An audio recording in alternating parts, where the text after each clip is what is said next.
ಸೊಲ್ಲ ಕೇಳಿ ಎಂದು ಬಂದರು ನಿತ್ಯಂದೇನೋ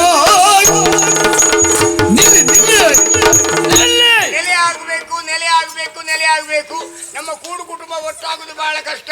ವಿಷಯ ಇದ್ರೆ 7 ಸಮುದ್ರದ ತ್ಯಾಜ್ಯಾಗಿ ಅಮೃತವನ್ನು ಕೈಗೊಂಡು ಅಮೃತ ಕೂಡು ಕುಟುಂಬಕ್ಕೆ ಯಾವುದೇ ರೀತಿಯ ಲೋಪದೋಷವಾದಾಗಿ ಉತ್ತರೋತ್ತರ ಅಭಿವೃದ್ಧಿ ಹೊಂದುವಾಗೆ ಮಾಡಬೇಕು. ಸ್ವಾಮಿ ಹಾಯಿಗುಳಿ ಬಬ್ಬರ್ಯ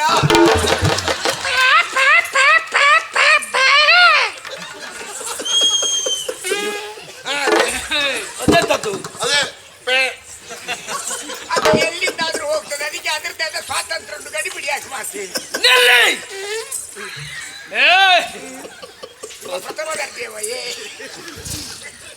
ಎಲ್ಲರೊಂದಾಗಿ ಸಂಭ್ರಮದಲ್ಲಿ ಕಾಲವನ್ನು ಕಳೀತಾ ಇದ್ದೀರಿ. ನಿಮ್ಮ ಬದುಕಿಗೆ ವಿಕ್ರಮನ್ನ ಮುಚ್ಚು ಮಾಡುವುದಕ್ಕೆ ಅಂದು ಬೇರೆ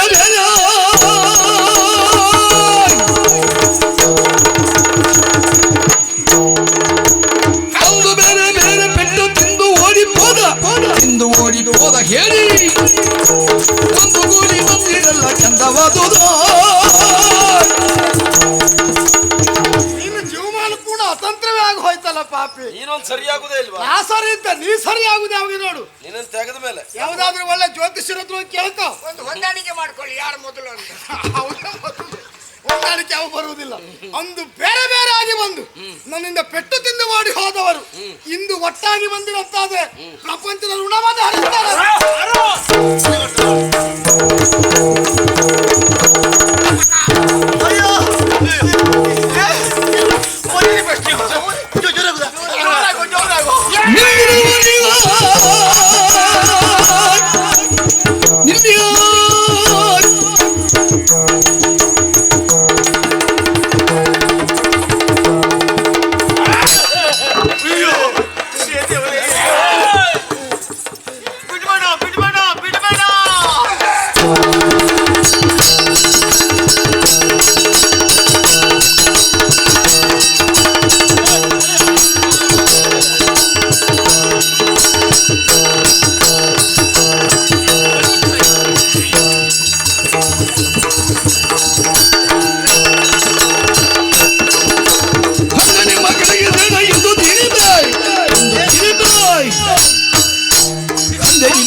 ಕೊಲ್ಬೇಕಂತ ಮನಸ್ಸು ಮಾಡಿದ್ಯಾ?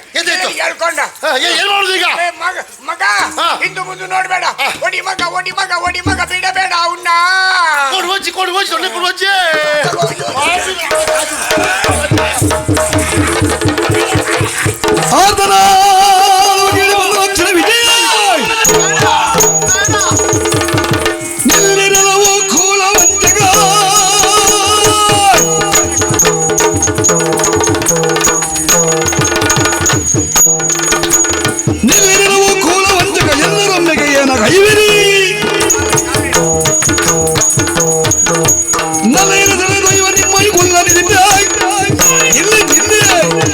ಅಂಗಳದಲ್ಲಿ ಇಂಗಳದ ಮಳೆ ಸುರಿದಂತ ಅನುಭವ. ವಾಸ್ತು ಪೂಜೆಯ ಗಣಹೋಮವ ನಡೆಯುವಂತ ಕಾಲಕ್ಕೆ ಏನು ಮಾಡ್ತಾ ಇದ್ದೀರಾ? ಮಾತಾಡುವಾಗ ಪೆಟ್ಟು ಮಾಡಬಾರ್ದು, ಪೆಟ್ಟು ಮಾಡುವಾಗ ಮಾತಾಡಬಾರ್ದು.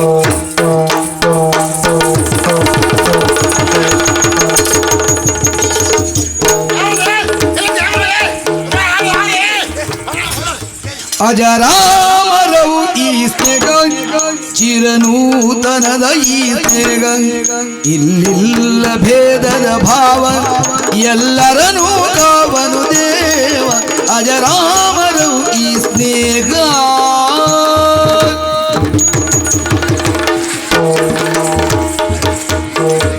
ಬಂದೆಯ ಎನ್ನೋಡಲ ವಾರಿದಿ ಚಂದ್ರ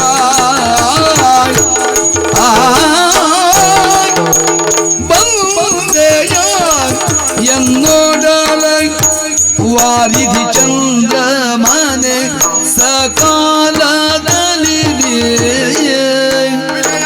ವಾರಿದಿ ಚಂದ್ರ ಮನೆ ಸಕಾಲದಲ್ಲಿ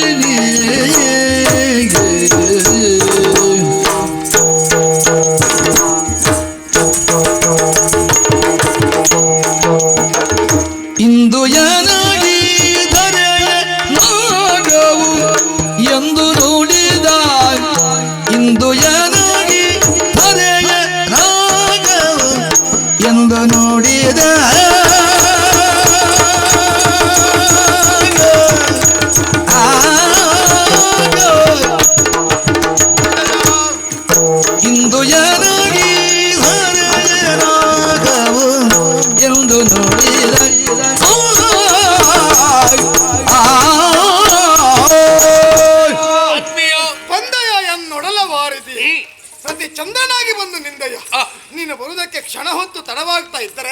ನಮ್ಮ ಮನೆಯ ಹೆಣ್ಣು ಮಕ್ಕಳ ಪ್ರಾಣಕ್ಕೂ ಮಾನಕ್ಕೂ ಕುಂದು ಬರುವ ಹೀನ ಸ್ಥಿತಿ ಬಂದು ಒದಗಿತ್ತು. ಸರಿ. ಆದರೆ ಒಂದು ಕಾಲದಲ್ಲಿ ಮಾತನ್ನು ಕೊಟ್ಟವ, ಸದಾಕಾಲ ನಿನ್ನ ನೋವು ನಲುವಿಗಳಿಗೆ ನೆರಳಂತೆ ನಾನು ಇರ್ತೇನೆ ಎನ್ನುವುದಾಗಿ ಆಡಿದ ಮಾತಿನ ಅಕ್ಷರವು ತಪ್ಪದು ಪಾದೆಯಲ್ಲಿ ಎನ್ನೆದುರು ನಿಂದೆಯೇನು. ನನಗೆ ಮತ್ತಪ್ಪ ನನ್ನ ಮುಖದಲ್ಲಿ ಸಂತಸದ ಕಡಲು ಉಕ್ಕು ಹಾಗೆ ಮಾಡಿದೇನೋ. ನಿನ್ನ ಋಣವನ್ನು ಯಾವ ಕಾಲಕ್ಕೂ ಮರೆಯುವಾಗಿಲ್ಲವೋ. ಇದರ ಕುರಿತಾಗಿ ಮಿತ್ರ, ಗೆಳೆಯ ನೀನಿರುವಲ್ಲಿಯೇ ಮಮ ನಿಲಯ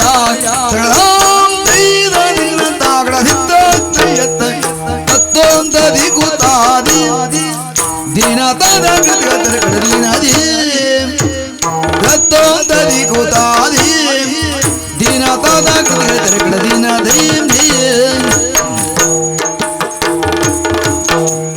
ಗೆಳೆಯ ಓ ಗೆಳೆಯ ನೀನಿರುವಲ್ಲಿಯೇ ಮಮ ನಿಲಯ, ನೀ ಇರುವಲ್ಲಿಯೇ ಮಮ ನಿಲಯ. ಓ ಗೆಳೆಯ ಓ ಗೆಳೆಯ ಗೆಳೆಯ ನೀ ಇರುವಲ್ಲಿಯೇ ಮಮ ನಿಲಯ, ನೀ ಇರುವಲ್ಲಿಯೇ ಮಮ ನಿಲಯ. ಜೊತೆಗಿರುವೆನು ಆದರೂ ಪ್ರಳಯ, ಜೊತೆಗಿರುವೆನು ಆದರೂ ಪ್ರಳಯ. ತಿಳಿಯುತ್ತ ಬಂದೆನು ನಿನ್ನಿರವನು ನಾ, ತಿಳಿಯುತ್ತ ಬಂದೆನು ನಿನ್ನಿರುವೆನು ನಾ. ಬಳಿ ಇರುವೆನು ಕೆಲ ಕಾಲದು ಇಲ್ಲಿಯೇ, ಬಳಿ ಇರುವೆನು ಕೆಲ ಕಾಲವು ನಿಶ್ಚಿತ.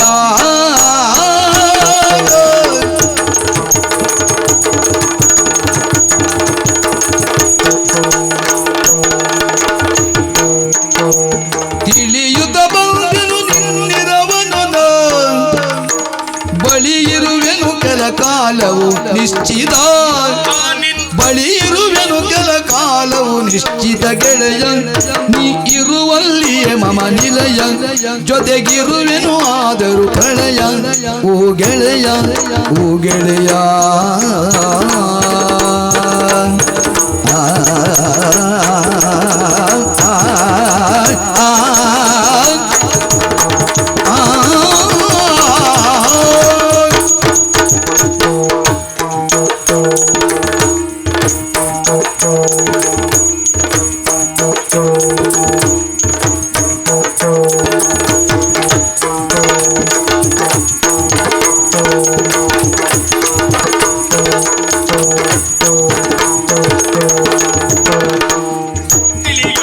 ತಿಳಿಯುತ್ತ ಬಂದೆನು ನಿನ್ನಿರವನು ನಾ. ಬಳಿ ಇರುವೆನು ಕೆಲ ಕಾಲವು ನಿಶ್ಚಿತ, ನಾ ಬಳಿ ಇರುವೆನು ಕೆಲ ಕಾಲವು ನಿಶ್ಚಿತ. ಗೆಳೆಯ ಓ ಗೆಳೆಯ ಓ ಗೆಳೆಯ ನೀನಿರುವಲ್ಲಿಯೇ ಮಮ ನಿಲಯ, ಜೊತೆಗಿರುವೆನು ಆದರೂ ಪ್ರಳಯ.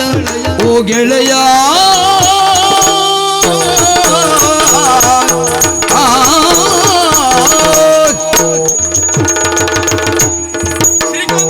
ಗೆಳೆಯ ನೀನಿರುವಲ್ಲಿಯೇ ಮಮ ನಿಲಯ. ಗೆಳೆಯ ಶ್ರೀಕಾಂತ, ಯೋಚಿಸುವಂತ ಅವಶ್ಯಕತೆ ಇಲ್ಲ. ಬಂದಿರುವಂತಹ ವಿಘ್ನಗಳು ಶಾಶ್ವತವಾಗಿ ನಿನ್ನಲ್ಲಿ ಉಳಿಯುವುದಿಲ್ಲ. ಅದನ್ನು ನಿಗ್ರಹಿಸುವಲ್ಲಿಯೇ ಪ್ರಧಾನವಾಗಿ ನಾನು ಬಂದು ನಿಂತೆ.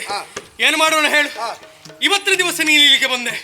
ವಿಶೇಷವಾಗಿ ಮನೆಯನ್ನು ಪಡೆದುಕೊಂಡು ಗಣಹೋಮವು ವಾಸ್ತು ಪೂಜೆಯು ಮಾಡುವಂತಹ ಕಾಲಕ್ಕೆ ವಿಘ್ನಗಳು ಬಂತು. ಇನ್ನೂ ಯೋಚಿಸುವುದು ಬೇಡ ಗೆಳೆಯ. ನೀನಿರುವಲ್ಲಿಯೇ ಮಮ ನಿಲಯ. ನಾನು ಇರುವ ಹೊತ್ತಿಗೆ ಆಗಿ ಹೋಗಲಿ, ಬೇಕಿದ್ರೆ ಪ್ರಳಯ. ಪ್ರಳಯ ಆದ್ರೂ ಸಮಸ್ಯೆ ಇಲ್ಲ, ಯಾರಿರುವುದಿಲ್ಲ, ಒಬ್ರು ಬದುಕುವುದಿಲ್ಲ.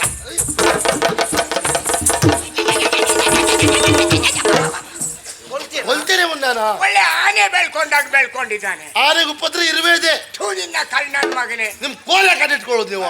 ನೀನ್ಯಾಗೆ ಕೋಲ್ ದಾಟಿದ್ದು ಮಾತಾಡ್ತಾನೆ. ನಾನು ಹೇಳಿದ್ದು ಹಾಗಲ್ಲ.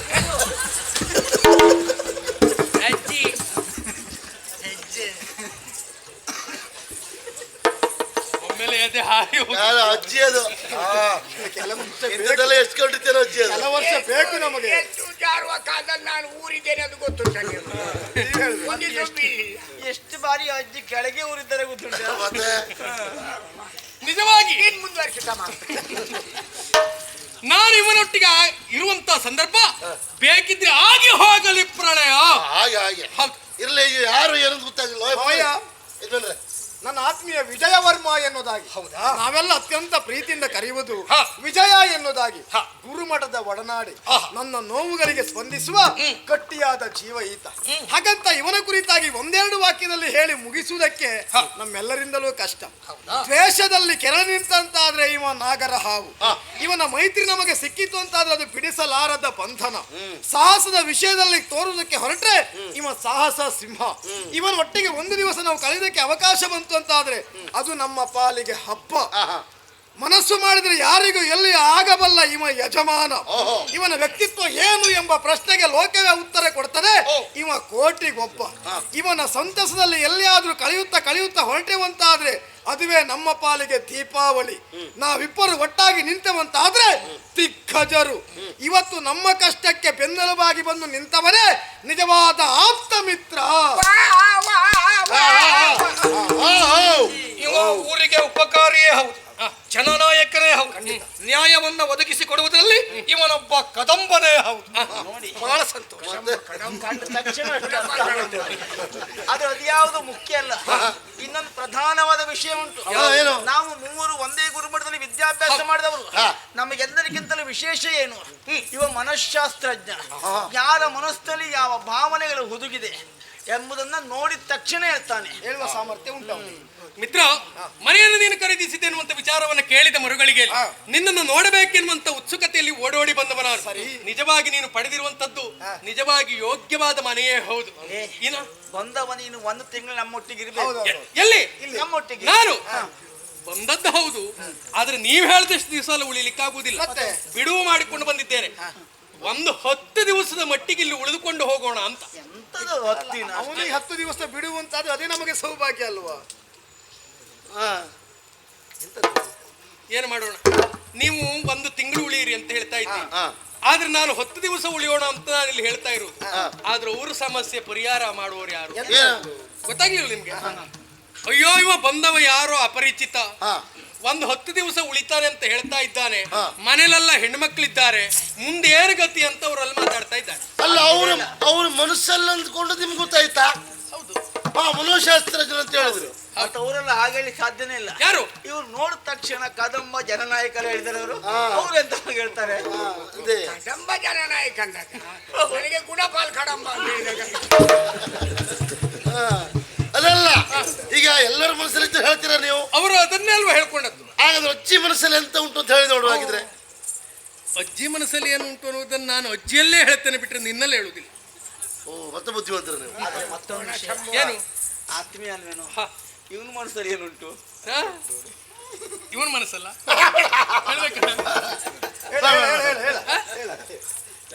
ಅವನ ನೋಡಿದ್ರೆ ಅರ್ಥ ಆಗ್ತದೆ.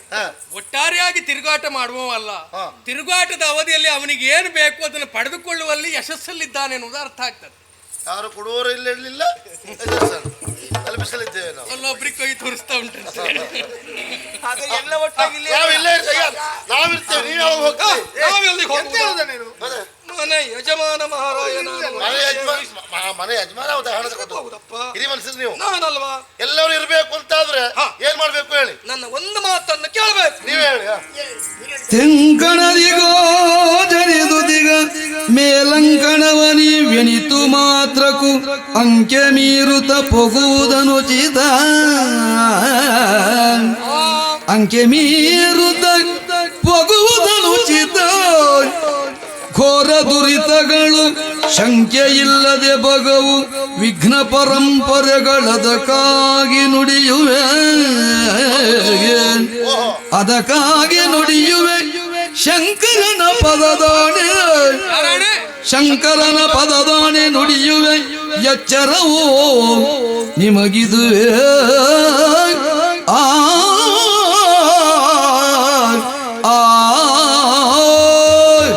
ಎಲ್ಲವರು ಇಲ್ಲೇ ಉಳಿಯುವುದು ಹೌದು ಅಂತಾದ್ರೆ ತೆಂಕಣ ದಿಕ್ಕಿನ ಮಾಡಿ ಕಾಣ್ತಾ ಇದೆಯಲ್ಲ? ಹೌದು. ಆ ತೆಂಕಣ ದಿಕ್ಕಿನಲ್ಲಿರುವಂತ ಕೋಣೆಗೆ ಯಾರು ಹೋಗಬಾರದು, ಬಾಗಿಲನ್ನು ತೆರಿಬಾರ್ದು. ಅಲ್ಲ, ಹೋಗಬಾರ್ದು, ಬಾಗಿಲು ತೆರಿಬಾರ್ದು ಅಂತ ಹಾಗೆ ಹೇಳಿದ್ರೆ ಕುತೂಹಲ ಮತ್ತು ಹೆಚ್ಚೆ ಆಗುದಲ್ವಾ? ಯಾಕೆ ಹೋಗಬಾರ್ದು? ಅಲ್ಲಿ ಹೋದ್ರೆ ಏನಾಗ್ತದೆ ವಿಷಯ ಬೇಕಲ್ಲ? ವಿಷಯ ಉಂಟು. ಹೌದು. ಸಾಮಾನ್ಯ 500 ವರ್ಷಗಳ ಹಿಂದೆ ಕನ್ನಡ ನಾಡಿನ ಗಂಧರ್ವ ಗಿರಿಯರ ಆಳುವಂತಹ ರಾಜ ರಾಜರಾಜೇಂದ್ರ ಭೂಪಾಲ ದಿಗ್ವಿಜಯವನ್ನ ಕೈಗೊಂಡ. ತವಳವನಾಡಿಗಾಗಿ ಹೋದ. ಸರಿ. ಆ ತವಳವನಾಡು ಆಳುವಂತಹ ಅಪರಾಜಿತ ಮಹಾರಾಜನಿಗೂ ಅವನಿಗೂ ಘನಘೋರ ಯುದ್ಧವೇ ಸಂಘಟಿಸಿತು. ಸರಿ. ಸಮದಂಡಿಗಳಾಗಿ ಹೋರಾಟವನ್ನು ಕೊಟ್ಟರು. ಅವನಿಗೂ ಜಯವಾಗಲಿಲ್ಲ, ಇವನಿಗೂ ಜಯವಾಗಿ ಸೋಲಾಗಲಿಲ್ಲ. ಮುಂದೆ ಅವರಿಬ್ಬರು ಸ್ನೇಹಿತರಾದ್ರು. ಹೀಗೆ ಒಂದು ದಿವಸ ನಾಟ್ಯ ನಡೀತಾ ಇದೆ. ನಾಟ್ಯಗಾರ್ತಿಯನ್ನ ಕಂಡ ಯಾರು? ರಾಜರಾಜೇಂದ್ರ ಭೂಪ. ಆ ನಾಟ್ಯಗಾರ್ತಿಯನ್ನ ನಮ್ಮ ನಾಡಿಗಾಗಿ ಕಳುಹಿಸಿಕೊಡು ಅಂತ ಕೇಳಿಕೊಂಡ. ಈ ರಾಜ ಅವಳನ್ನ ಕಳುಹಿಸಿಕೊಟ್ಟ ಗಂಧರ್ವಗಿರಿಗಾಗಿ, ಕನ್ನಡ ನಾಡಿಗಾಗಿ ಕರೆತಂದ ರಾಜ. ಸರಿ. ಆ ಬಳಿಕ ಈ ಹಿಂದೆಯೇ ನಾಟ್ಯಗಾರ್ತಿಯ ಪ್ರೀತಿಸಿದ ಒಬ್ಬ ಇದ್ದ ಪ್ರಿಯಕರ, ಅವನೇ ನಟರಾಜ ಅನ್ನುವುದಾಗಿ ಯಾರಿಗೂ ತಿಳಿಯದ ಹಾಗೆ ಗಂಧರ್ವಗಿರಿಗಾಗಿ ಹೋಗಿ ಅಲ್ಲಿಯೇ ಆಶ್ರಯವನ್ನ ಪಡೆದ. ಅವನು ಬಂದು ಇಲ್ಲೇ ಸೇರ್ಕೊಂಡ. ಅಲ್ಲೇ ಸೇರ್ಕೊಂಡ. ಸರಿ. ಕನ್ನಡ ನಾಡಿನಲ್ಲಿ ಒಂದು ದಿವಸ ದುರ್ಗಾಷ್ಟಮಿ ದಿನದಂದು ಅವರಿಬ್ಬರ ನಾಟ್ಯ ಪ್ರದರ್ಶನ. ನಾಟ್ಯ ನಡೀತಾ ಇದೆ. ಮಹಾರಾಜ ನೋಡುತ್ತಾ ಇದ್ದಾನೆ. ಅವರ ಅಸಭ್ಯವಾದಂತ ವರ್ತನೆಯನ್ನ ಕಂಡಂತ ರಾಜ ಆ ಹುಡುಗನನ್ನ ಅಲ್ಲಿಯೇ ಕಡಿದುಕೊಂಡ. ಆ ನಾಟ್ಯಗಾರ್ತಿಯನ್ನ ಜೀವಂತವಾಗಿ ಸುಟ್ಟು ಬೆಂಕಿ ಇಟ್ಟ.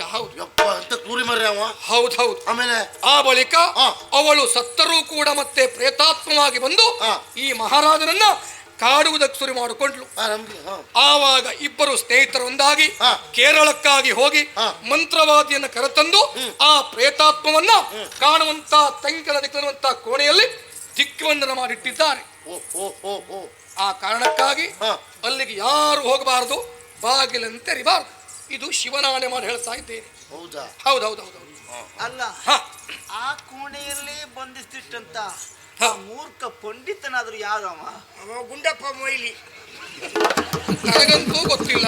ಅವ ಹಾಗೆ ಮಾಡ್ಲಿಕ್ಕೆ ಹೇಳ್ಕೊಟ್ಟು ಸತ್ತ. ಯಾವಾಗ ಮೊದ್ಲು ಇದ್ದಲ್ಲ ಅಜ್ಜ ಬಿದ್ದ ಬಹುಶಃ ಅಜ್ಜನ್ ನೋಡ್ಕೊಂಡು ನಾವು ಹಾಗೆ ಮಾಡಿದ್ನೇನು ಇದ್ರು ಇರಬಹುದು. ಶಿಲಾಶಾಸನದಲ್ಲಿ ಬರ್ದಿದೆ.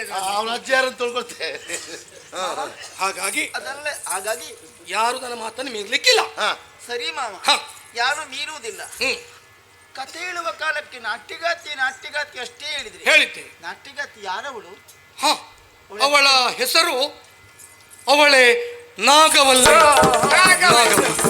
ಯಾರು ಹೋಗಬೇಡಿ.